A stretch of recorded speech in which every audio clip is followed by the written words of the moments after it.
ciudad en Siberia y la verdad las cosas que pensando cómo hacerlo se me ocurrió recordar a tres personas que son más o menos comunes allá, pero a través de los cuales, teniéndolos en el corazón y compartiéndolo con ustedes, quizás puedan hacerse una idea de la Iglesia Católica en esas regiones. El primero es un joven de 24 años, se llama Vadim. Este es uno de los 10 seminaristas que hay en toda Rusia. En todas las diócesis rusas católicas solamente hay 10 seminaristas, de los cuales los 2 primeros años se forman en Novosibirsk, que es esta ciudad en Siberia donde yo trabajo y estoy a cargo de ellos, y el resto estudia en San Petersburgo, donde está el seminario mayor. Hace poco recibí un email de Vadim que me dice, en un estilo bastante ruso, ¿no?, que es como sentimental, pero muy escueto. Me habla de su práctica durante el verano. Me dice: padre, se me confió liderar el campamento de jóvenes en Uzhkayelsk desde el 1 al 9 de julio.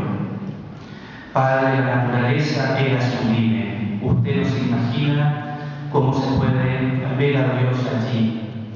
Pude cantar, pude tocar la guitarra y estuve dando un taller sobre el principio y fundamento de San Ignacio a los jóvenes.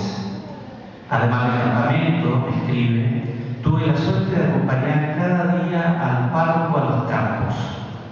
Todo este tiempo ha sido tan productivo, he podido profundizar tanto en mi vocación. Un pequeño fragmento de la carta de un seminarista típico de allí. Si Vadim persevera y llega a ser sacerdote, lo va a hacer en la segunda diócesis más grande, territorialmente hablando.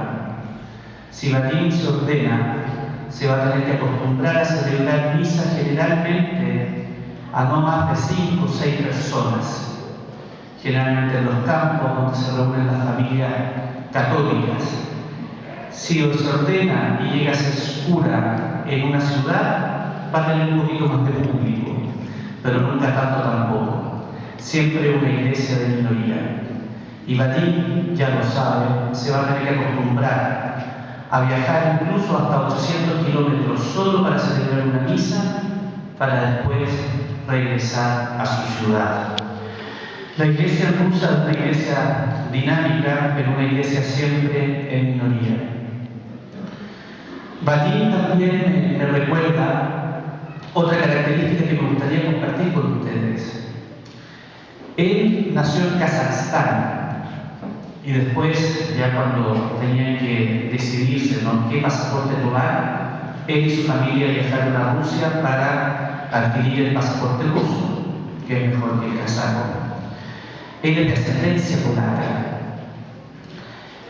Y uno se pregunta qué hacen los descendientes de polacos, sobre todo los descendientes de alemanes, en Siberia.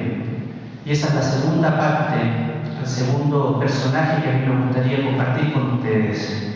Lo conocí el año pasado, después de una misa en una ciudad que se llama Kubinsky. Después de la misa, que muy poquita gente, me fui a darle la comunión a un viejito que vivía en un departamento chiquitito, 2 piezas, lo típico de por ahí. Y este era polaco. Había nacido en Polonia, su padre un oficial del ejército polaco, su madre una judía que se había convertido al catolicismo por amor a su marido, y fue una muy buena católica toda su vida. Y en la guerra, cuando Stalin y Hitler acuerdan esta alianza de no agresión, la parte de Polonia que queda bajo el dominio soviético, bueno, el ejército de Stalin hace toda una purga de los oficiales polacos y muere el papá de Peter. Años después, cuando los alemanes ya agreden la Unión Soviética y entran durante la Segunda Guerra, su madre judía, a un campo de concentración. Y él, siendo un adolescente, me cuenta: estuve peleando la mayor parte de la guerra en el frente. Solo al final, padre, me dice, solo al final me hirieron y terminé en un hospital. Y cuando yo pensaba que de esta me libraba, empieza a correrse el rumor de que yo había desertado y me hacen un juicio. En el juicio, me dice, me dieron solamente dos posibilidades: o me declaraba inocente de la deserción y me mataban, o me declaraba culpable y me mandaban a Siberia deportado. Elegí la segunda parte, padre, la segunda opción, porque quería vivir. Y Peter me cuenta, ¿no?, los 10 años en un campo de concentración en Siberia. Y cómo la fe que había recibido de su padre polaco y de su madre convertida lo mantuvo. Y me hablaba con tanta tranquilidad y con tanto perdón que yo realmente no dejé de asombrarme, ¿no? Como lo más maravilloso del ser humano, que es prácticamente un milagro, es que tenemos la capacidad de perdonar, siempre. Y él había perdonado. Después de los 10 años de trabajo forzado, se había quedado trabajando como obrero de la construcción y posteriormente se casó con una rusa, tuvo hijos y se quedó para siempre en Siberia. La Iglesia Católica en Rusia está construida sobre los testimonios de todo este tipo de personas, especialmente rusos y polacos deportados durante la época de Stalin. Y los testimonios son realmente sobrecogedores. Abuelas que bautizaban a sus nietos en la clandestinidad, eso se escucha muchísimo.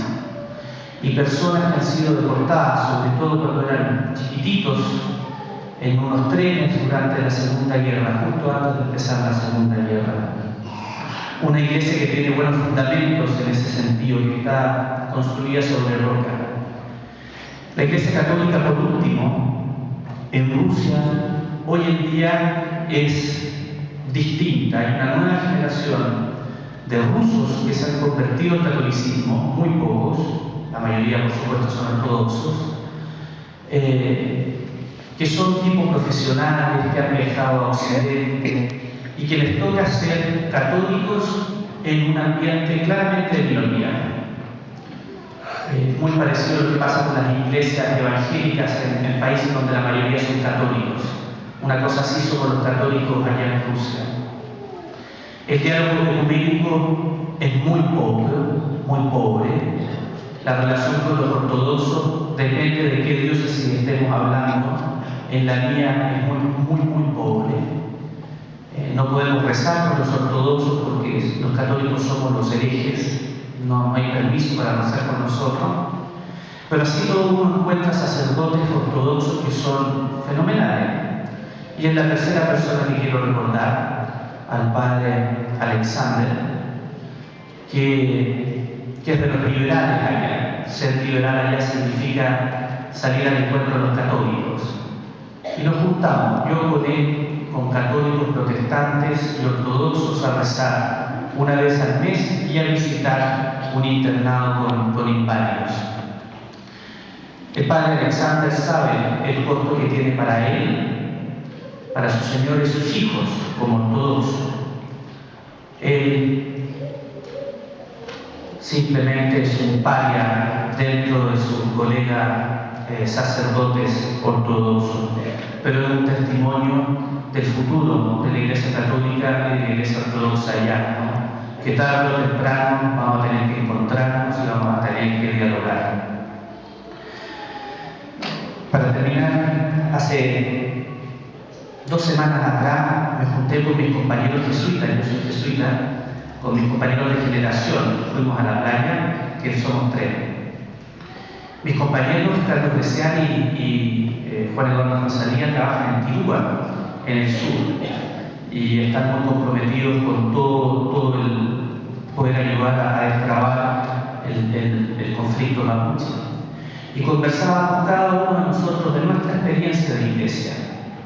Y la experiencia de iglesia en cada lugar, en cada rincón del mundo, no es como ver un programa de National Geographic o una simple curiosidad.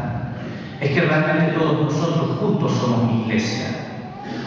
Y eso es la pura y santa verdad. Lo que sucede en nuestros pueblitos en Siberia tiene que ver con lo que pasa con ustedes acá en Santa Elena o con lo que puede pasar en Tito.